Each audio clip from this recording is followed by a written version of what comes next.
That seat isn't for you. My pass says 2A. Step aside. Scan it again. It already scanned. Nobody asked you. Then ask the screen. Back to the gate. The seat is confirmed. I made the decision. Based on what? You're delaying departure. Your screen says valid. Your tone is the problem.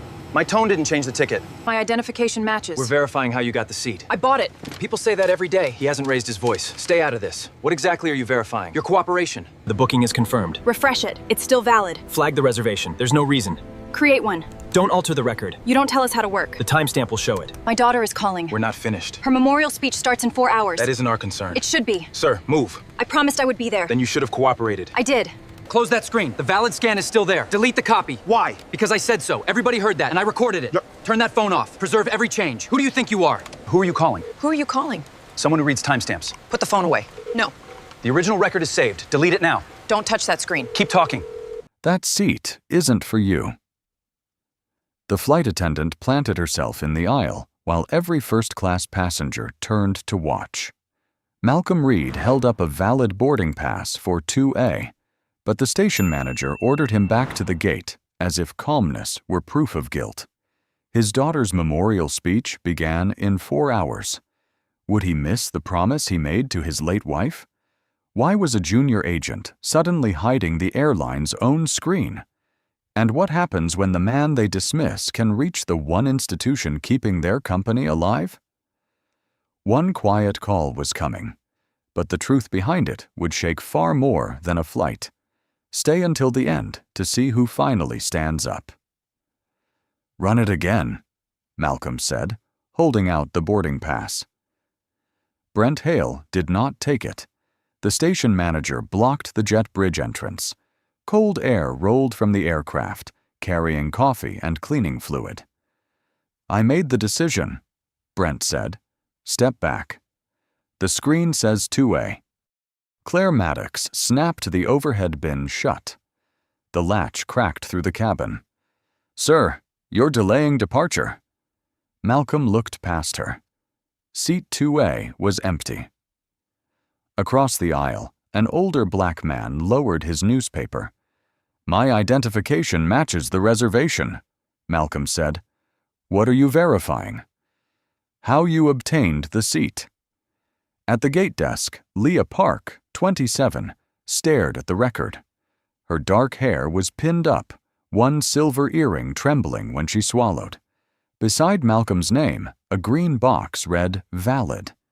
Below it sat the payment and purchase date. "Mr. Hale," she called. "The booking is confirmed." "Check the upgrade history." "There isn't one." "Refresh it." She pressed the key. The screen flashed white, then returned unchanged. "Valid" glowed beside 2A, reflected in her widened eyes. Malcolm saw it. "So do you." Brent moved to the desk. "You're viewing an incomplete record." "No," Leah said. "It's a completed purchase." His jaw tightened. "I said incomplete." A boarding chime sounded. Rain drew silver lines down the windows while a baggage cart hummed beneath the wing. Claire called, "Mr. Cole?" A slim man in a blue coat rose. Nathan Cole, 39, carried a polished case. "We can accommodate you in first class," she said. Nathan glanced at Malcolm's pass. "Wasn't that seat assigned?" "It's being corrected." "I can stay where I am." "Please board." Malcolm shifted his leather bag. The brass bookmark in his pocket pressed into his palm. 4 hours until Tessa's speech. "Before you give away a paid seat," he told Brent, "print the record as it exists now." "There will be no printout." "Why not?" "This conversation is over." Nathan stayed by the doorway. The older passenger folded his newspaper. "He hasn't raised his voice," he said. Jerome Ellis, 62, spoke with the measured tone of someone used to crowded platforms. "You keep saying he's causing trouble. I don't see any." Claire faced him. "This doesn't concern you." "It does if your screen says there's no problem." Several passengers looked up. One removed an earbud. Another lowered a phone. Brent reached over Leah's keyboard and opened the reservation notes. Operational review. A blank field appeared. Leah pulled her hands back. That wasn't there. What wasn't? The review flag. Brent typed, possible erroneous cabin upgrade. Malcolm watched each word appear. The cold settled beneath his collar. That note was added after I boarded, he said. Brent clicked save. Your interpretation is irrelevant. No, Leah whispered. The timestamp won't be. The system refreshed. A red symbol appeared beside Malcolm's name, created at 8:14 a.m. by Brent Hale. Claire pointed toward the terminal. Off the aircraft, now. Malcolm folded his boarding pass along the printed line and stepped back. As the cabin door began to close, Leah copied the original record into a hidden file. Then the green word valid vanished from the screen. At 5:12 a.m., 6 hours before the word valid disappeared from the gate screen, Malcolm Reed stood barefoot in his kitchen and waited for the kettle to stop clicking. Rain tapped the glass above the sink. The apartment was dark, except for the amber stove light and the blue rectangle of his phone. A message from Tessa waited at the top of the screen. Dad, please be there before 11. Mom's scholarship ceremony starts at noon, and they're holding the front row seat for you. Her voice softened. I can do the speech alone. I just don't want to look up and find that chair empty. Malcolm replayed the last sentence. Steam warmed his face as he poured coffee into Adrienne's old white mug, cracked near the handle. He turned the crack away from himself, exactly as she used to. His phone buzzed. Amelia Grant's name appeared. The corporate aircraft can have you in Boston by 9:30, she said. I canceled it. Papers shifted on her end. You canceled a confirmed flight? I changed how I'm traveling. Commercial? Today? Malcolm carried the mug to the table. The wood felt cool beneath his wrist. Today isn't supposed to be about the bank. You can still arrive quietly. Quietly isn't the same as normally. At least take security. No. You know I'm required to object. Then object. I object. Recorded. A brief laugh escaped her, then faded. Tessa needs you there. I know. After the call, Malcolm opened the narrow drawer beside the refrigerator. Inside lay Adrienne's brass bookmark, dulled at the edges from 20 years of use. The engraving was shallow but readable. Dignity is what remains when no one is impressed. He rubbed his thumb across the words. The metal warmed in his palm. At 5:36, he pulled on a charcoal sweater. No suit, no cufflinks, no driver. He slid the bookmark into his front pocket and checked that Tessa's printed program was inside his leather bag. A framed photograph stood near the door. Adrienne laughing on a windy pier, Tessa between them at 16. Malcolm straightened it by less than an inch. You would tell me I'm overthinking the chair, he said. The refrigerator motor answered with a low hum. Outside, the air smelled of wet pavement and fallen leaves. Malcolm placed the bag on his knees in the rideshare. The driver, a gray-haired woman with bright red glasses, asked which terminal. Carolina Gateway. Domestic departures. Early flight? 8:40. She watched rain crawl across the windshield. Weather's slowing everything. Hope you've got room. I have a confirmed seat. At 6:04, Tessa called. You got my message? I did. And? I'll be there. You promise? Malcolm watched the city lights smear gold across the wet glass. He had made that promise once before, beside a hospital window, when Adrienne's hand had become too light in his. I promise. Tessa was quiet long enough for him to hear chairs scraping across a floor behind her. Okay, she said. I saved the one beside Mom's picture. When the call ended, Malcolm pressed the brass bookmark inside his pocket. It held a trace of warmth from his hand. Ahead, the airport sign emerged through the rain, and beneath it, the departure board showed his flight in green. On time. At 6:27 a.m., Malcolm stepped beneath the terminal canopy and shook rain from his sleeve before folding his coat over one arm. Warm air carried coffee, floor polish, and damp wool. Fluorescent panels buzzed while suitcase wheels clicked over the tile. He checked in at a kiosk. The machine printed one pass, 2A, first class, confirmed. At gate C-18, Leah Park scanned the code. A soft green tone sounded. "You're all set, Mr. Reed," she said.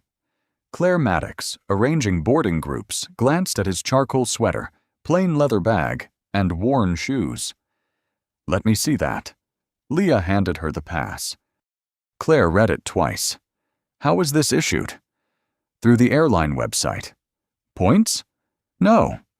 "Corporate transfer?" "No." Claire tapped the paper against her palm. "Seat 2A doesn't usually clear this way. It was purchased 3 weeks ago." Leah turned to the screen. "It shows full fare."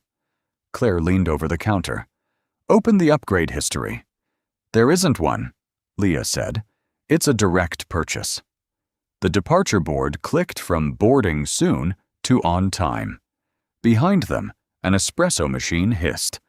Brent Hale approached while fastening his Navy station jacket. He was 46, broad-shouldered, with a clipped gray mustache and the habit of checking his watch before anyone finished speaking. "What's the delay?" "No delay," Malcolm said. Claire held out the pass. "Possible cabin error." Brent looked at Malcolm, then the paper. "Did someone at the call center move you?" "No." "Did you request an exception?" "I bought the seat." Brent faced Leah. "Verify manually." "I already did."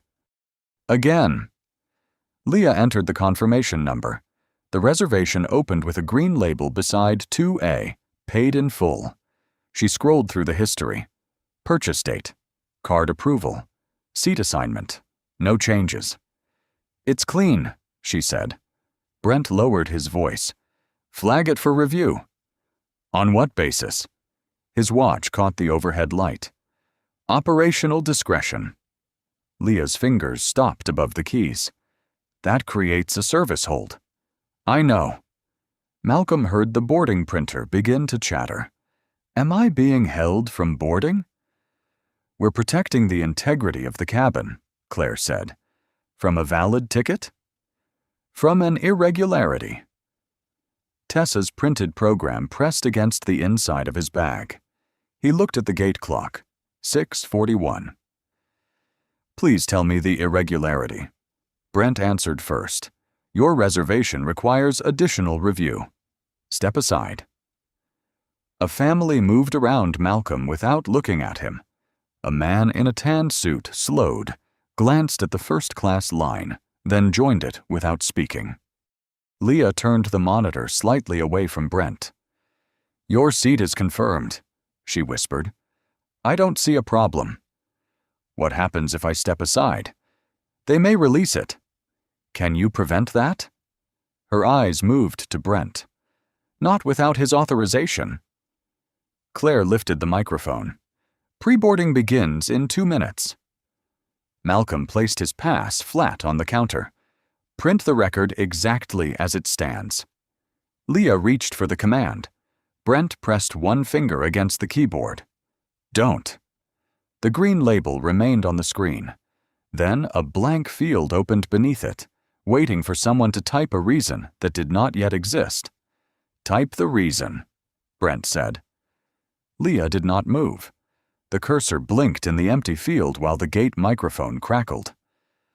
"What reason?" she asked. "Passenger verification," Claire said. "He already passed." "Then write manual review." Malcolm stood beside the stanchion, rain cooling his coat.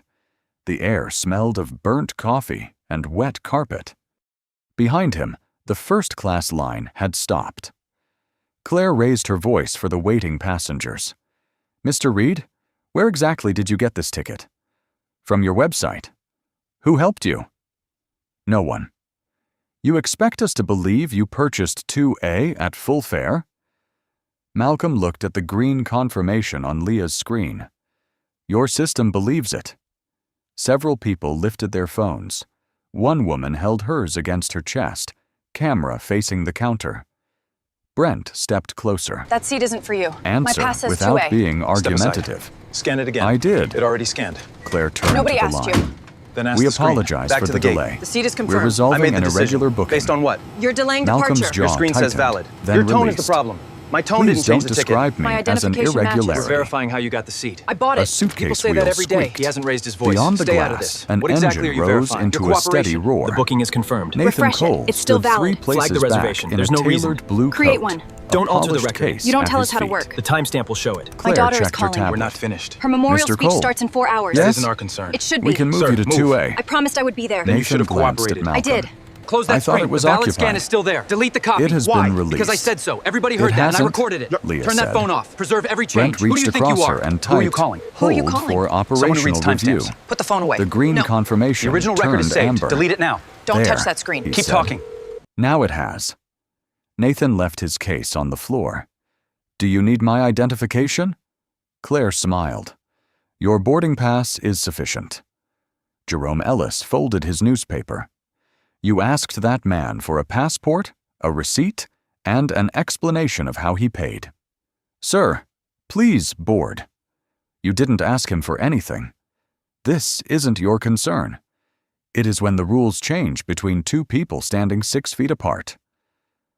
Passengers looked down. The woman stopped recording and lowered her phone. Another man slipped his into a pocket. Malcolm turned toward them, taking in bowed heads, watches, luggage tags. For one long second, nobody spoke. Then Nathan lifted his case. I'll keep my original seat. Brent blocked him. The upgrade has been processed. I didn't request it. You've been accommodated. At his expense.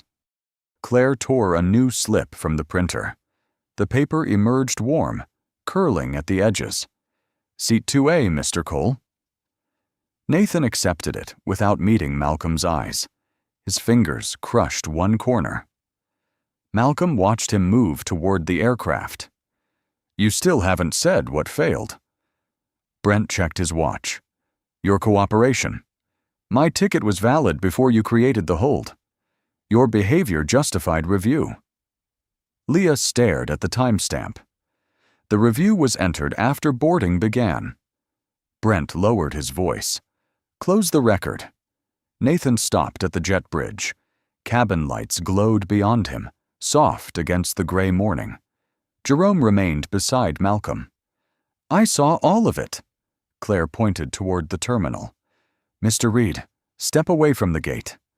Malcolm reached for his pass. She pulled it back. First, she said, show us every document you used to buy this seat. Malcolm unzipped the leather bag on the counter. Claire watched him remove his passport, printed receipt, and card statement showing the charge. The laminate felt cold beneath his wrists. Announcements tangled with the hiss of the espresso machine and rain striking the glass. Passport. He handed it over. Receipt. He placed that beside it. Brent leaned closer. Electronic confirmation? Malcolm opened the message on his phone. Seat 2A. Paid in full. Issued 3 weeks ago. Claire barely glanced at it. Digital records can be altered. Leah looked up. Not this one. It matches our server. You've said enough, Brent told her. No, Malcolm said. She answered the question. Claire spread the documents across the counter. Why would someone in your position buy first class without an account note? What position do you think I'm in? We are not discussing assumptions. Then discuss the evidence. A boarding chime rang. Nathan stood at the jet bridge with the replacement pass bent in his hand. I can give the seat back, he said.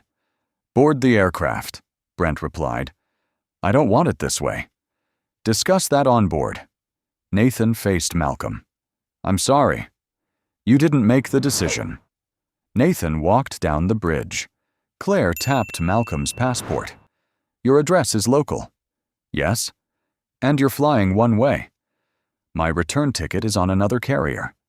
Convenient. The return itinerary is attached, Leah said. Brent closed the file. Log out. She stayed seated. The booking is valid. His voice dropped. Do you want this in your personnel record? The printer clicked and went silent. Leah's fingers left the keyboard. Malcolm's phone vibrated. Tessa filled the screen. He reached for it. Claire covered the phone with the receipt. We're not finished. My daughter is calling. You can return it after we resolve the disruption. There was no disruption until you created one. Brent glanced toward the passengers. There it is again. What? The confrontational tone. The phone pulsed twice, then stopped. A voicemail symbol appeared. Only the ventilation system remained. Malcolm folded the receipt along its crease. Return my documents. Claire handed back the passport, but kept the boarding pass. You'll come with us. Where? Customer service. Am I being removed from the flight? You're being reaccommodated. The aircraft is still here. The seat is no longer yours. Jerome stepped forward. I'll give a statement. No statement is required, Brent said. I'm offering one. You're risking your own travel. Jerome glanced at the jet bridge, then Malcolm's phone. Put that in your record, too. Claire signaled to a ground supervisor. No one touched Malcolm, but 2 employees moved beside the doorway, narrowing the path to the aircraft. Malcolm returned the passport and receipt to his bag. He turned the phone face down before picking it up. Lead the way. Brent walked first. Claire followed with the confiscated pass. As Malcolm crossed into the terminal, the automatic door sealed with a rubber sigh, cutting off the warm cabin air. Through the glass, seat 2A was occupied. His phone vibrated again, but the call had already become a message. The message icon stayed on Malcolm's screen as Brent led him past Gate C-18. Customer service is this way. Jerome followed. You need to board, Claire told him. I need to finish what I started. They stopped at a recessed counter near a shuttered bookstore. A ceiling vent pushed cold air and the smell of reheated cinnamon across the carpet. Brent set Malcolm's boarding pass beside the keyboard. State that he refused instructions, he told the ground supervisor. Malcolm placed his bag at his feet. Which instruction? The instruction to cooperate. I showed every document you requested. Claire folded her arms and challenged every answer. A phone camera appeared beyond Jerome's shoulder. The woman holding it was black, about 30, with a mustard scarf. She kept the lens low, recording Brent's hand over the keyboard. Brent noticed. Ma'am, stop filming. Public terminal, she said. I'm standing clear. You're interfering. My name is Nia Caldwell. I own a video editing studio. I know what interference looks like. Claire stepped closer. Nia raised the phone. The red recording dot trembled beside Malcolm's reflection. What did he do? Nia asked. He became disruptive. Show me when. This is not a hearing. Then stop performing one. Travelers slowed, but kept moving. One man glanced at the screen, then pulled his case faster. A couple turned their backs and studied a vending machine. Jerome pointed to the pass. He never raised his voice. I was across the aisle. Brent typed. Passenger became confrontational during verification. That is false, Jerome said. Your opinion is noted. No, it isn't. You haven't asked my name. Brent's fingers stopped. Jerome Ellis, 62, retired rail dispatcher. Write that I watched you create the problem after his ticket scanned green. At gate C-18, Leah saw Claire's terminal was still unlocked. The reservation remained open beneath the hold. She clicked the Audit tab. 3 timestamps appeared. Purchase confirmed. Boarding approved. Operational flag added. Leah muted her phone and photographed the screen, then Brent's user identification beside the new note. The agent next to her whispered, "You could lose your job." Leah looked toward Malcolm. Brent had turned the monitor away from him. He already lost his seat. At the counter, Malcolm's phone buzzed again. Nia lowered her voice. "Your daughter?" "Yes." "You should answer." "Not here." Claire heard him. "We're nearly finished." Malcolm looked at the empty chair beside the counter. "You finished when the aircraft door closed." Claire's mouth opened, but Brent pushed the incident form toward him. "Sign acknowledging reaccommodation." The page listed aggressive behavior as the cause. Malcolm read it, folded it precisely, and returned it unsigned. Nia moved closer. "Hold that page up." Brent pulled it away. "Security will remove you if this continues." "Call them," Jerome said. "I'll repeat everything." The final boarding announcement sounded from C-18. Leah copied the original record into a hidden local file. The green confirmation vanished from the live screen, but its timestamp remained on her phone. Then she looked toward Malcolm and gave the smallest nod. The aircraft pushed away from Gate C-18 at 7:03 a.m. Malcolm watched through rain-striped glass as the nose turned toward the taxiway. Behind him, the service printer coughed out another page. "The next flight lands at 11:48, Claire said. "The ceremony begins at noon." "You may still make part of it." "In Boston?" She looked at the screen. "That is what we can offer." Brent slid the unsigned report beneath a folder. "There's also tomorrow." Jerome gave a dry laugh. "You took his seat, wrote a false report, and offered tomorrow. This doesn't involve you. It involved everyone at that gate." Nia kept recording. The red dot shook near the corner of her phone. A vent blew cold air smelling of cinnamon and wet coats.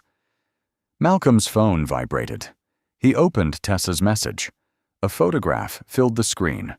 A front-row chair beneath warm auditorium lights. A white card rested against it. "Dad," written in her hand. Beside the chair stood Adrienne's portrait, wearing her blue scarf. Then Tessa's voice began. "Dad, they asked if we should delay 15 minutes. I told them no. Mom hated making people wait." A chair scraped behind her. "I know you said you'd be here.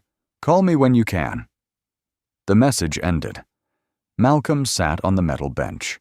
He took the brass bookmark from his pocket, closed his hand around it, and stared at the empty chair. Nia lowered her phone. Jerome turned toward the window. Even Claire stopped moving. Brent broke the pause. "We need to finish the rebooking." "There is no rebooking that gets me there." "We don't control weather." This wasn't weather. Claire tucked his pass behind the folder. "You were offered options." "After you gave away the seat." "You're repeating yourself." "No, I'm preserving the order." Brent's eyes narrowed. "What does that mean?" "It means the timestamps matter." He glanced at Nia's camera. "Turn that off." "No. You're recording customer information." "I'm recording your voices."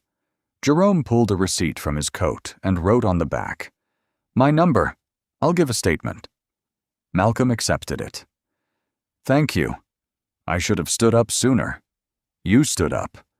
"Not before they closed the door." At C-18, the display changed from boarding to departed. The green letters clicked into place one by one.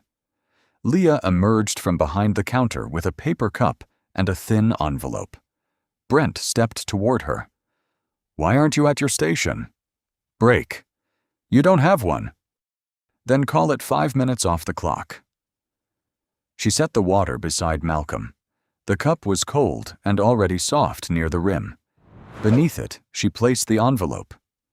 "What's that?" Brent asked. "A meal voucher." Malcolm felt folded paper inside. Brent reached for it. Leah moved the cup between them. "It has his name on it." Her voice did not shake. Claire's radio crackled. "C-18, confirm passenger report submitted." Brent lifted it. Confirmed. Malcolm slipped the envelope into his bag. Tiny handwriting crossed the front. Original record. "Do not open here." His phone lit again. Not Tessa. The airport clock read 7:11. Malcolm watched the seconds move, knowing the empty chair would remain long after the room filled. At 7:14 a.m., Brent unlocked a service room That behind seat the isn't for you. shuttered bookstore. My pass says 2A. Inside, Step aside. Malcolm Scan it entered. again. It already Two scanned. chairs faced a Nobody table asked you. beneath a Then flickering ask the screen. panel. Back to the gate. Cold seat is air confirmed. leaked I made from the decision. vent. Based on what? The room You're delaying smelled of departure. Your screen toner says and valid. coffee. Your tone is the problem. My tone Claire didn't change the placed ticket. the incident My form identification before matches. him. We're verifying how you got the seat. Wait here I bought while it. we People say process that every the day. next He hasn't flight. raised his voice. Stay out of There this. is no What exactly flight are you that gets me verifying? there. Your cooperation. The Jerome booking is stepped confirmed. toward the doorway. Refresh it. It's still valid. I'm Flag the staying. reservation. There's no reason. No passengers Create here. one. Don't alter Brent the record. said. You don't tell us how to work. Naya timestamp will raised show her it. phone. My daughter is calling. Then not finished. Her explain why memorial you're speech starts in 4 isolating him. hours. That isn't our concern. It should be. The Sir, door move. clicked I shut. promised I would be there. Then you should have Malcolm set cooperated. his I bag did. beneath the Close chair. that screen. The valid scan Leah's is still paper there. cup Delete the stood copy. on the Why? table. Because I Its said so. rim Everybody soft. heard that, and I recorded it. He read Turn the that phone report off. again. Preserve every change. Aggressive Who do you think behavior. you are? Who are you Repeated calling? refusal to calling? comply. Someone who reads timestamps. Put the Claire phone away. tapped the No. signature box. The original record is saved. Delete This it now. only Don't touch that confirms screen. receipt. Keep talking. It puts my name beneath events that did not happen. You can add a comment. Will your wording remain? Yes. Then my signature won't. Who entered the flag after my ticket scanned valid? That is internal. It is why you removed me. Claire glanced toward the glass. Why do timestamps matter? Because sequence is the difference between a reason and an excuse. Brent's radio crackled. Leah's voice came from the corridor. "Mr. Hale, the audit log is still open." He pulled the door ajar. "Close it." The status changed after boarding authorization. "We discussed this." "No, you instructed me." He stepped outside, leaving the latch loose. Leah lowered her voice, but every word crossed the room. "You want me to change the note time. I want the record corrected. That changes the order. The order is misleading. It's accurate." A baggage cart beeped beyond the wall. "Delete the local copy," Brent said. Malcolm's thumb stopped over the brass bookmark. "I don't have one." "Don't lie to me." Another employee murmured, "Should I come back?" "No, stay. You're a witness." Claire reached for the door. Malcolm spoke first. "Leave it open. If this is routine, why hide it?" Brent returned and shut the door. "You will remain here until documentation is complete."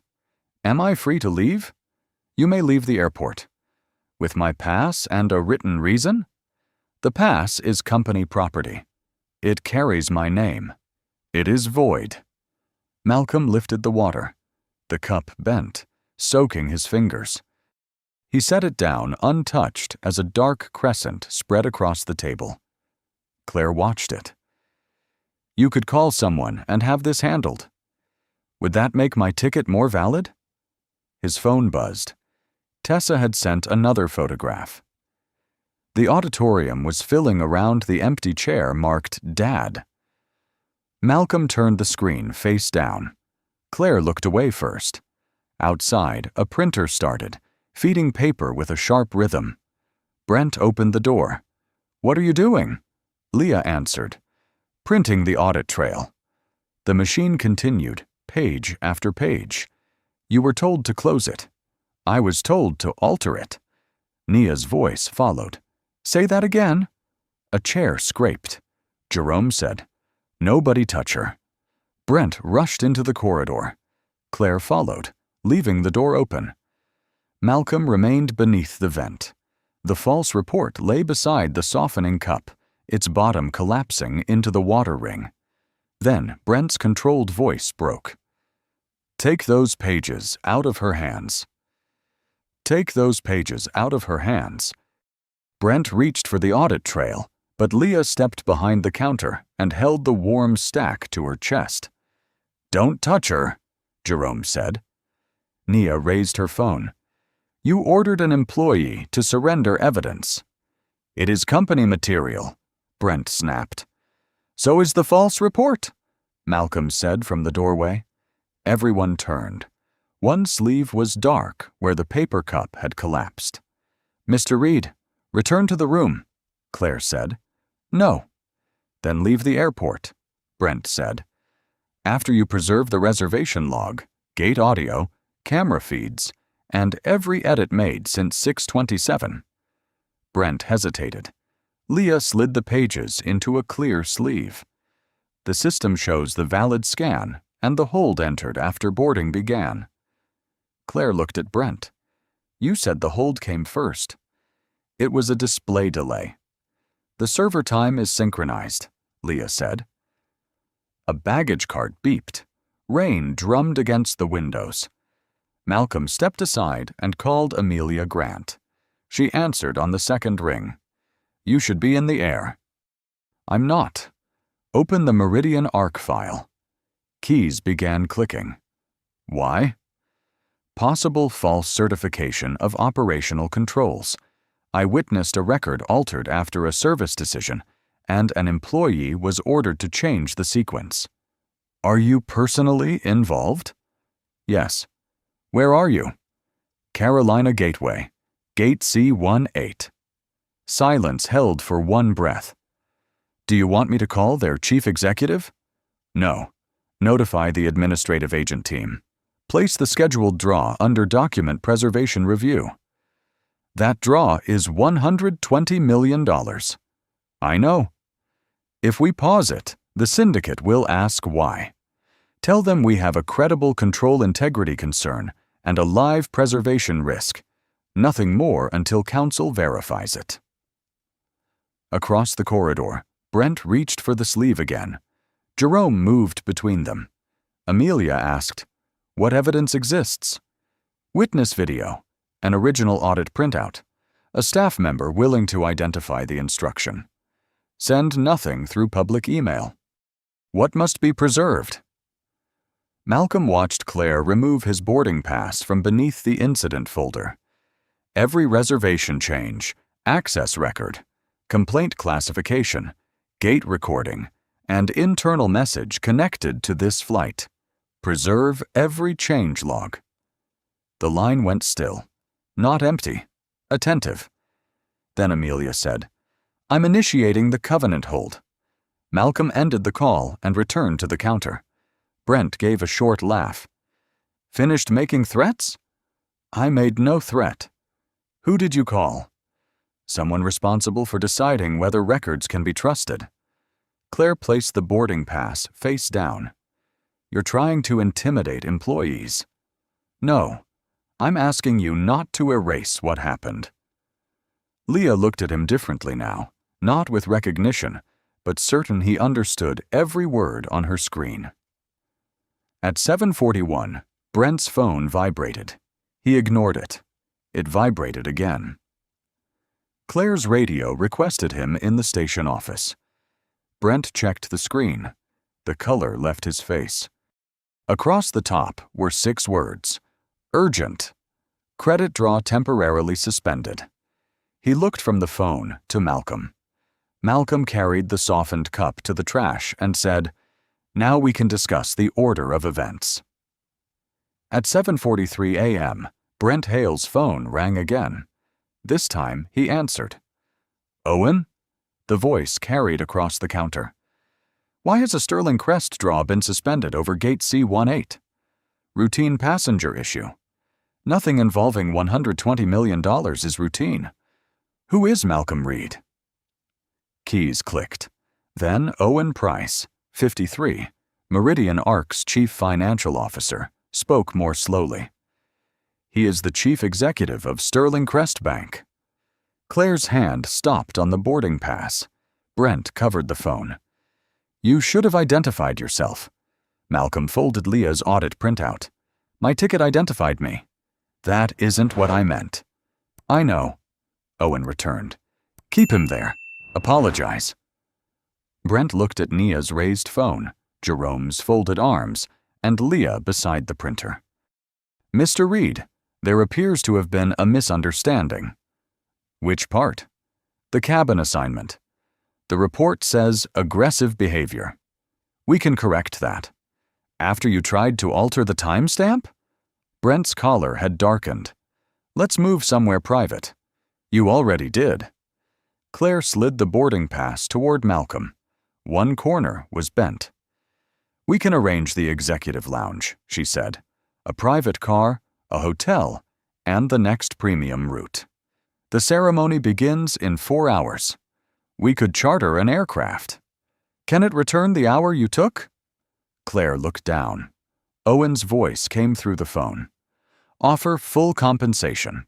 Whatever he requests.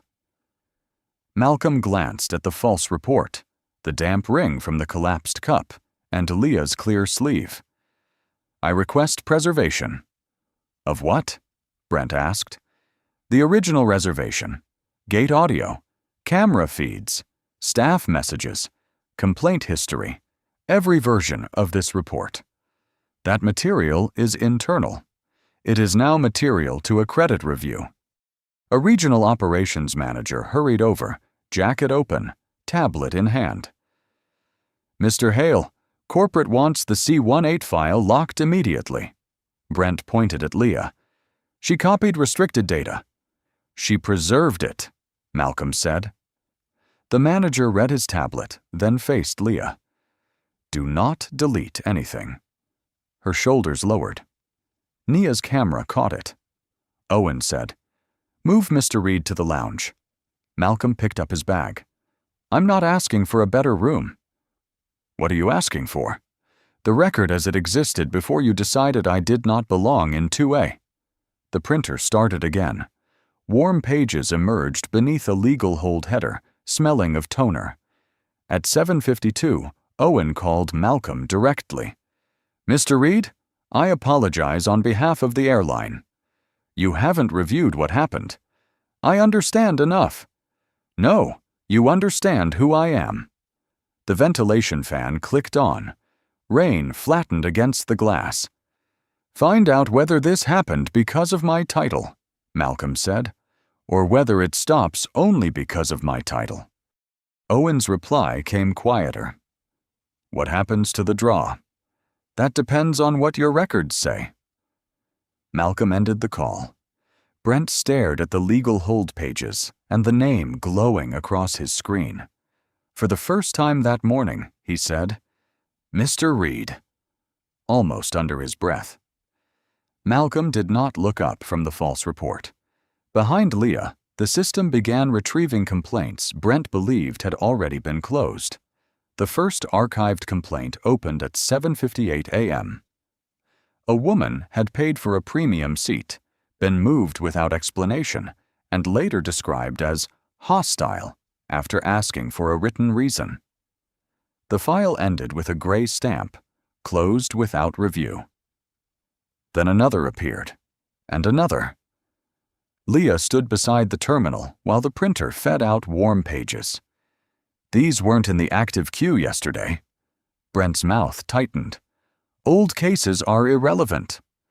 43 in 18 months, Malcolm said. The regional manager stopped scrolling. How many? 43 with the same closure code.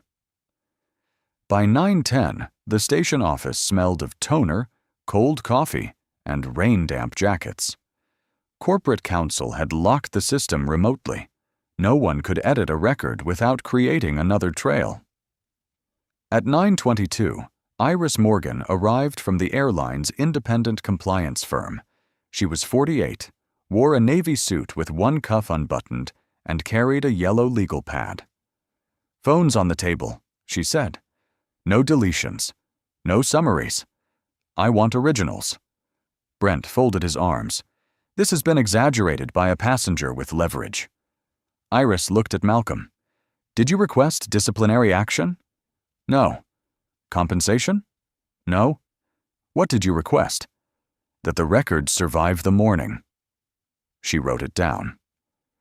Nia transferred her video through a secure cable. Jerome gave his statement twice, once aloud and once under signature. I watched them change the reason after they took his seat, he said. Write that exactly. I will, Iris replied. Leah placed her phone on the desk. Her photographs showed the valid scan, Brent's later flag, and the altered note. Then she opened an audio file. Brent stepped forward. You recorded me? I recorded a work instruction. The room went still except for the ventilation fan. His voice played from the speaker. Change the note time. The order is misleading. Leah's answer followed. It's accurate. Claire lowered her eyes to the carpet, dark where rainwater had dried around her shoes. Donna Alvarez, 51 chair of Meridian Arcs board, joined by video.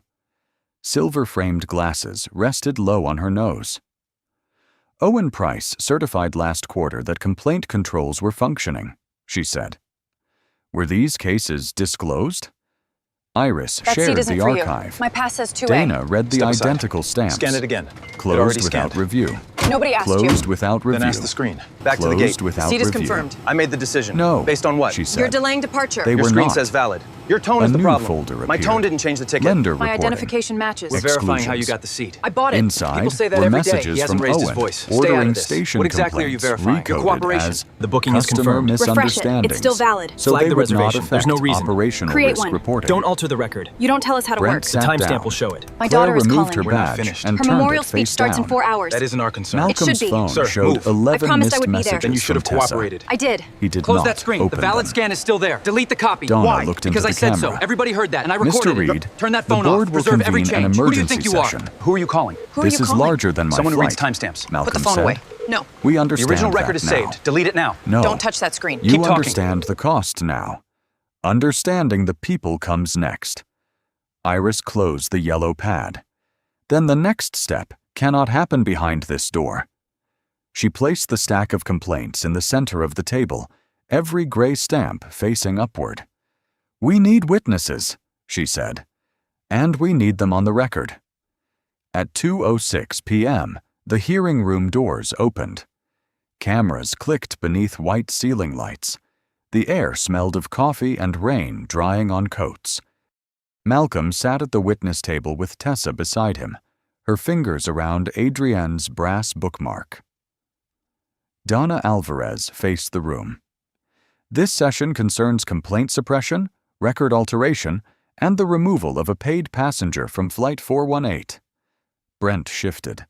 Claire kept both hands in her lap. Iris Morgan slid a photograph across the table. It showed Adrienne's portrait beside an empty chair marked Diad. Dana looked at Malcolm. You may begin. He left the statement closed. My ticket cost is not the issue, he said. My title is not the issue. That chair is. The room quieted. My daughter asked me to be there. I promised. Your staff had a valid record, then created a reason to ignore it. Owen Price leaned toward his microphone. The airline has offered compensation. Malcolm turned the photograph toward him. What amount purchases that hour?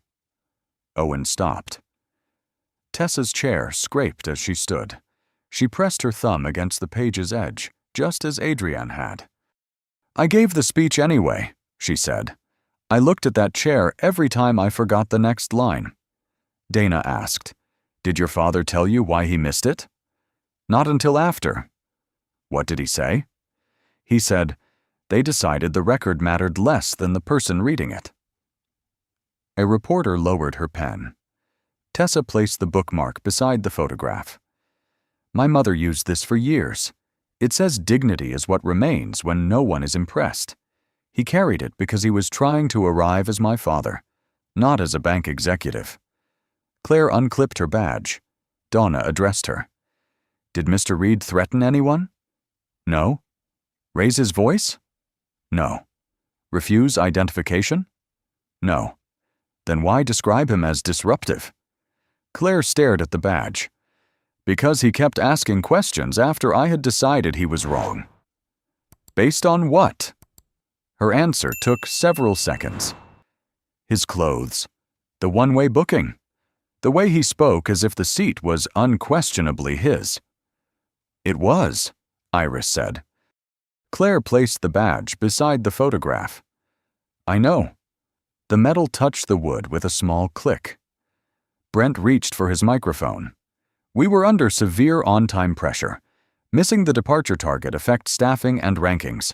I made a judgment call. Jerome spoke from the witness row. You made it before there was a problem. Dana turned. Mr. Ellis. He asked what happened. I watched it happen.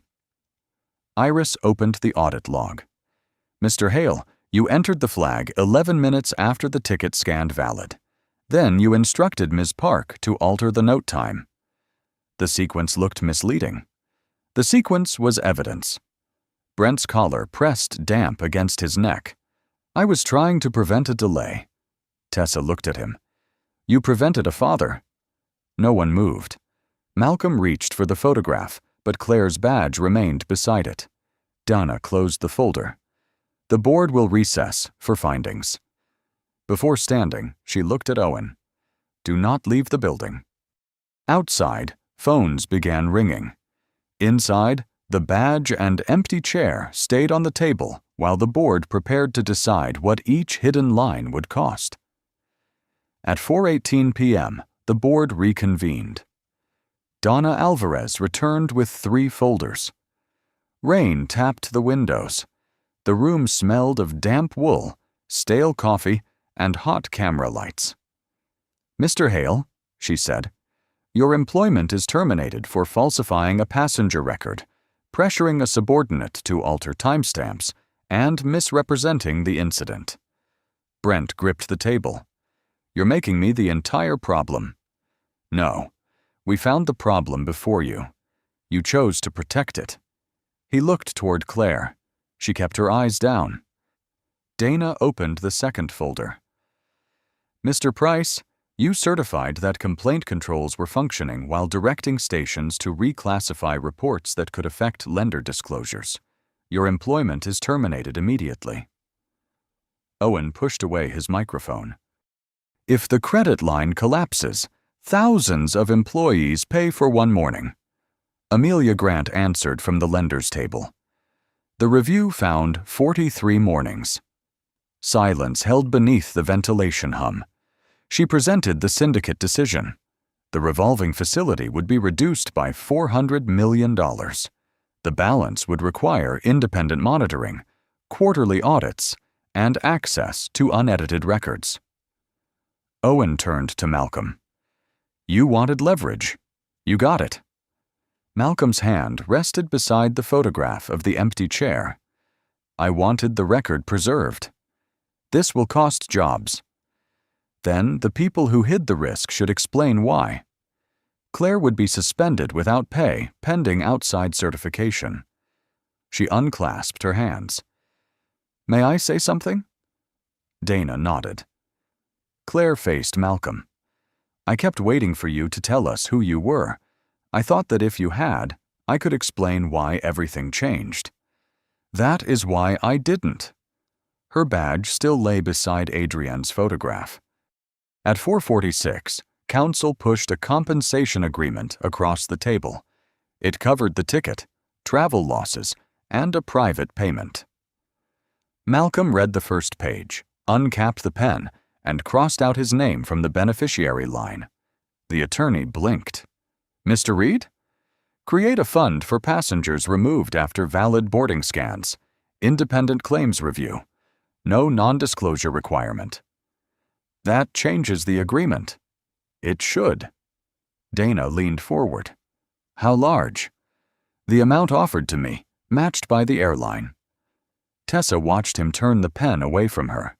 Owen gave a hollow laugh. You're turning this into theater. Nia lowered her phone. Theater would have ended when everyone learned his title.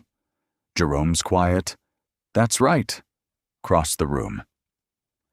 Dana signed the revised directive. Her pen paused when Malcolm added one condition. Every rejected claim must receive a written explanation and an outside appeal. By evening, Brent left through a side corridor carrying a cardboard box. Owen departed with counsel and no company phone. Claire remained at the witness table, staring at the pale mark where her badge had rested. Malcolm collected Adrienne's bookmark and the photograph. Tessa touched the agreement. "You could have kept it." He placed the bookmark in her palm. So could they have kept the truth?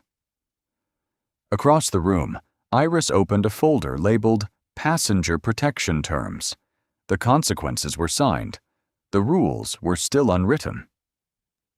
At 8:30 the next morning, Iris Morgan spread 3 draft policies across the conference table. "No slogans," Malcolm said. "Show me what changes at the gate." Leah sat nearest the screen. Iris pointed to the first rule. No paid seat may be reassigned after a valid scan without a second review. By whom? A supervisor. Leah shook her head. That fails if the supervisor caused the problem. Donna Alvarez looked at her. Your alternative? A second employee outside the original chain. The passenger sees the reason before the seat changes. Malcolm nodded. Write that. The second rule locked complaint records after submission. Every edit would show who changed it, when, and why. Claire, attending without her badge, asked, What if the original note is wrong? Correct it, Iris said. Do not erase it. So the mistake remains visible. So does the correction, Malcolm replied. The third proposal created a stop review button any gate employee could press without management approval. Leah stared at the blue square. What happens after I press it? Boarding pauses for 90 seconds, Iris said. The file routes to an independent desk.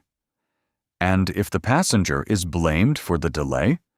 Donna turned to counsel.